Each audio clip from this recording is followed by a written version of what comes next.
মিয়ানমারের রাখাইনে চলমান রোহিঙ্গাদের ওপর নির্যাতনের মুখে দেশটিতে ছড়িয়ে পড়েছে প্রাণঘাতী অসুখ সোয়াইন ফ্লু। ইতিমধ্যে প্রাণঘাতী এই রোগে আক্রান্ত হয়েছে প্রায় 4,000 লোক। এদের মধ্যে এখন পর্যন্ত 380 জনের মৃত্যুর খবর পাওয়া গেছে বলে জানা গেছে। বুধবার global new life of Myanmar নামের সরকারি বার্তা সংস্থার কর্মকর্তারা এক প্রতিবেদনে এ তথ্য দিয়েছেন। তারা জানায়, গত 21শে জুলাই থেকে প্রাণঘাতী এই রোগে আক্রান্তদের সংখ্যা বেড়ে মঙ্গলবার পর্যন্ত 4,000 জনে দাঁড়িয়েছে। এই পরিপ্রেক্ষিতে রোগ নিয়ন্ত্রণকারী দল মাঠ পর্যায়ে কাজ করছে। যেসব অঞ্চলে সংক্রমণের সংখ্যা বেশি সেসবে আরো দক্ষ ও শক্তিশালী দল কাজ করছে। এই ভাইরাসে আক্রান্ত বিশেষায়িত হাসপাতালে চিকিৎসা নিচ্ছে বলে মিয়ানমার কর্তৃপক্ষ জানায়।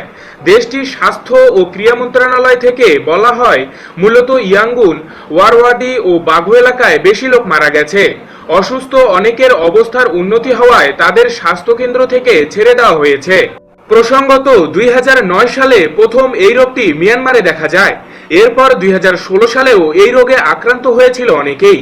উল্লেখ্য, গত 24শে আগস্ট দিনগত রাতে রাখাইনে যখন পুলিশ ক্যাম্প ও একটি সেনাবাসে বিচ্ছিন্ন সন্ত্রাসী হামলার ঘটনা ঘটে, এর জেরে অভিযানের নামে মিয়ানমারের নিরাপত্তা বাহিনী নিরস্ত্র রোহিঙ্গা নারী পুরুষ ও শিশুদের ওপর নির্যাতন ও হত্যাকাণ্ড চালাতে থাকে।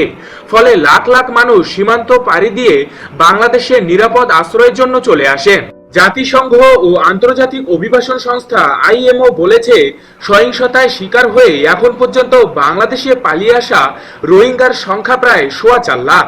তবে বেসরকারি হিসেবে এই সংখ্যা প্রায় 5.5 লাখে ছাড়িয়েছে। সহিংসতায় প্রাণ গেছে প্রায় 3,000-এরও বেশি মানুষের। বেসরকারি হিসেবে এই সংখ্যা দাঁড়িয়েছে প্রায় 10,000-এরও বেশি। মিয়ানমারের রাখাইনে চলমান রোহিঙ্গাদের ওপর নির্যাতনের মুখে সোয়াইন ফ্লু ছড়িয়ে পড়ায় অনেকেই অভিমত করেছেন যে দেশটিতে যেন গজব নেমেছে।